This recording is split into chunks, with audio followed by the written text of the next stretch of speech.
हम सब शांति प्राप्त करना चाहते हैं। इसके लिए ये आवश्यक है कि हम यह जानें कि शांति कहते किसे। परम पूज्य गुरु महाराज ने बतलाया कि जहाँ हमारी अच्छी और बुरी दोनों वासनाएं समाप्त हो जाती हैं और जहाँ हमारी इच्छा की पूर्ति और अपूर्ति, यानी इच्छा हमारी पूरी हो या ना हो, दोनों ही स्थितियों में हर्ष शोक राग द्वेष क्रोध मोह आदि द्वंद्व ना रहे, शांति ही असली सुख है। और ये माया से परे की वस्तु है, मुक्ति है, यही परम धाम है, यही निर्वाण है और केवल्य। जब हमें किसी वस्तु की तीव्र इच्छा होती है और वो हमें प्राप्त हो जाए तो उस वस्तु के प्राप्त होने के कारण हमें सुख प्राप्त नहीं होता। कई बार तो हम वो वस्तु कहीं रखकर भूल भी जाते हैं, दोबारा कभी उसको देखते भी नहीं। जो सुख प्राप्त होता है वो उस इच्छा के मिट जाने के कारण, लेकिन शीघ्र ही कोई एक नई इच्छा हमारे अंदर पैदा हो जाती है और वो सुख क्षीण हो जाता है। तो इसके लिए परम पूज्य गुरु महाराज ने एक उपाय बताया कि अपनी इच्छाओं को गुरु की इच्छाओं में मिला दो। परम पूज्य छोटे भैया इसको हजरत मूसा की कथा से समझाते थे कि हजरत मूसा की साधना से भगवान प्रसन्न हुए और उन्होंने उनसे पूछा कि मैं तुमसे प्रसन्न हूँ, क्या तुम ये चाहते हो कि मैं तुम्हारा हो जाऊँ? तो हजरत मूसा बोले नहीं। तो भगवान ने फिर पूछा तो क्या तुम ये चाहते हो कि तुम मेरे हो जाओ?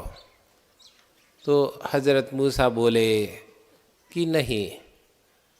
तो फिर अल्लाह ने पूछा कि तो खुद ही बताओ कि तुम आखिर चाहते क्या हो? तो हजरत मूसा बोले कि मैं तो सिर्फ इतना चाहता हूँ कि आप वही करें जो आपकी इच्छा हो। इसी को ईश्वर प्राणिधान कहते हैं। और जब साधक गुरु को मालिक समझकर गुरु के इशारे पर जीवन यापन करता है तो उसे गुरु प्राणिधान कहते हैं।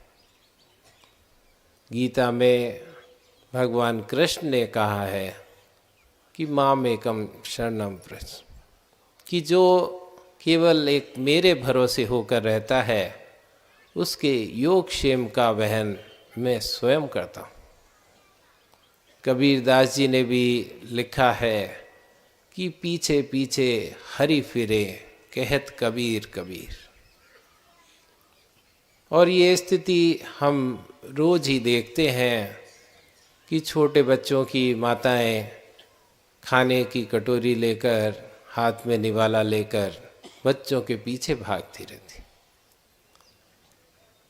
वो जानती हैं कि ये जो बालक है ये तो अबोध है, इसको तो अपने स्वयं की भूख प्यास तक का पता नहीं चलता,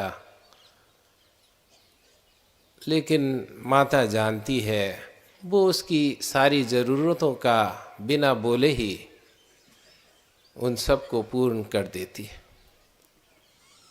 जैसे बच्चे को अपनी माता की गोद में शांति प्राप्त होती है, उसी प्रकार जीवात्मा को परमपिता परमात्मा की गोद में ही शांति प्राप्त होती है। और जिस प्रकार बच्चे को माँ की गोद में जाने के लिए कोई विशेष वस्त्र धारण नहीं करने होते, कोई विशेष जाप नहीं करना होता, वैसे ही जीवात्मा को परमात्मा के पास पहुंचने के लिए केवल उस परमात्मा के सम्मुख पहुंच जाना होता। यही दृष्टा साधन का सिद्धांत है कि हमारी दृष्टि केवल उस ईश्वर के सम्मुख होनी चाहिए, अन्य कोई इच्छा ना रहे।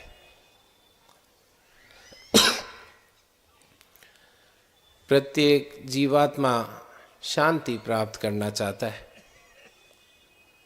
लेकिन इस भवसागर से निकलने का इरादा करना ही महाकठिन है।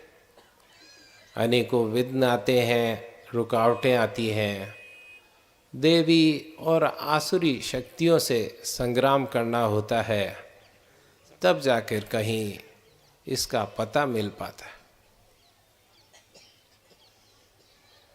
और जो गुरु को मालिक नहीं समझकर स्वयं ही कर्ता बना रहता है, उस कर्ता को इस शांति के विपरीत चिंता घेर लेती है, क्योंकि हमारी सामर्थ्य तो बहुत ही सीमित है।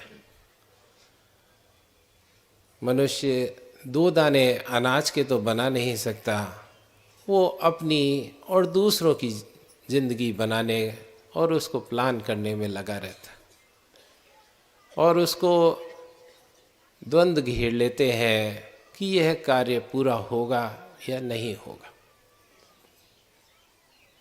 और चिंता के लिए परम पूज्य गुरु महाराज ने बतलाया कि एक विचारों का सिलसिला जो बिना तब्दील किए, बिना नतीजे पे पहुँचे दोहराते रहना, ये चिंता कहलाता है।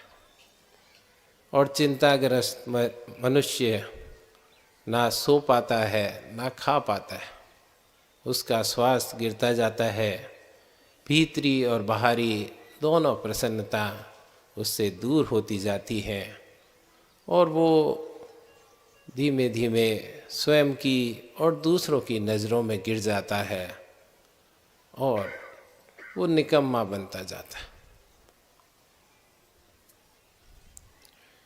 इसके लिए परम पूज्य गुरु महाराज ने ही बतलाया कि अपने जीवन को गुरु की इच्छा के अनुसार ही चलाओ, उसके भरोसे हो के चलो। यही इस जीवन में सुख और शांति का उपाय है। महर्षि पातंजलि ने योग सूत्र में एक सूत्र दिया है, मैत्री करुणा मुदिता उपेक्षा आदि, यानी जो सुखी और धार्मिक व्यक्ति हैं उनसे मैत्री करें, और जो दुखी हैं उनके साथ करुणा का व्यवहार करें, और पुण्य आत्माओं को देखकर मुदिता यानी प्रसन्न हो, और पापियों को हम उपेक्षा कर दें। इससे चित्त एकाग्र होता है और शांति प्राप्त होती। आज हम यहाँ पर जिस महापुरुष की याद में बैठे हुए हैं, उनके जीवन को आप देखें तो जैसे भगवान बुद्ध अपने राजसी सुखों को छोड़कर उस शांति की तलाश में सारा घर बार छोड़कर चले गए थे, वैसे ही सारे सुखों के होते हुए परम पूज्य बिहारी जी इस शांति की तलाश में अनेकों महात्माओं के पास गए, अनेकों तंत्र मंत्र की विद्या सीखी, अनेकों तीर्थों की यात्रा की, लेकिन उनको शांति प्राप्त नहीं हुई।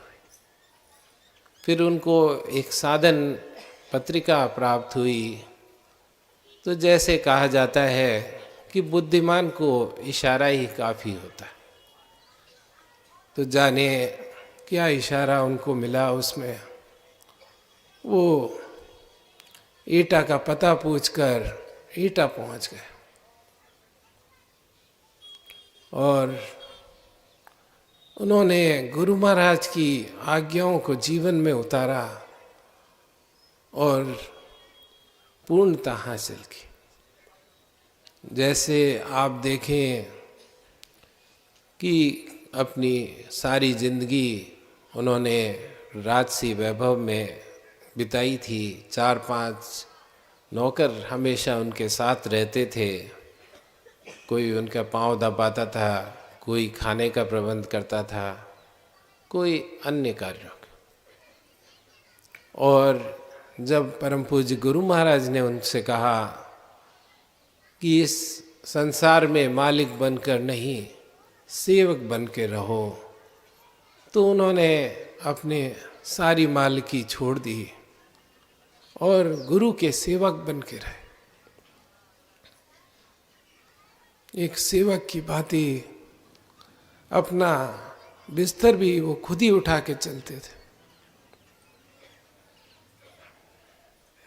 और जब उनको बिहार में इस सत्संग को फैलाने का कार्य सौंपा गया और उन्होंने वंश बाबू के लिए बताया, तो गुरु महाराज ने कहा कि ये प्रसाद ले जाकर उन्हें खिला देना। तो वंश बाबू उस प्रसाद के महत्व को कभी नहीं भूले और वो हमेशा भंडारे के प्रसाद को सुखा लेते थे और एक डब्बी में अपने साथ रखते थे। जब किसी को कोई शारीरिक मानसिक दुख होता था तो उसको एक दाना दे देते थे कि गुरु महाराज की कृपा होगी। परम पूज्य वंश बाबू ये जानते थे कि केवल इस प्रसाद को खाने से मेरा अंतर बदल गया, तो इसमें कितनी शक्ति भरी हुई। और उसके बाद परम पूज्य मालिक साहब जुड़े और इन तीनों ने बिहार में इस सत्संग सुरसरी को इतना फैलाया कि आज हम यहाँ पर इकट्ठा हो गए। तो उन सब की जैसा बनने के लिए और उन सब की कृपा को प्राप्त करने के लिए, जैसा उन्होंने बताया कि गुरु महाराज की साधना को सुबह शाम करना है, अभी हम उसी साधना का अभ्यास करेंगे। इसके लिए एक स्थिर सुखासन से बैठ जाएं, नेत्रों को हल्के से बंद कर लें और ऐसा ख्याल करें कि सामने से परमात्मा का प्रकाश आ रहा है और हमारे हृदय में भर रहा है। हमारा हृदय उस प्रकाश से प्रकाशित होता जा रहा है और धीरे धीरे हम उस प्रकाश में लय होते जा रहे हैं। इस दौरान सत्संग की 2 प्रार्थनाएं होंगी। जिन भाई बहनों को प्रार्थना याद है एक स्वर से गाएंगे और जिन्हें प्रार्थना याद नहीं वो सीधे इसी ध्यान में लग जाएंगे। जब यहाँ से परम पूज्य का आदेश हो तभी ध्यान भंग करें और नेत्र खोलें।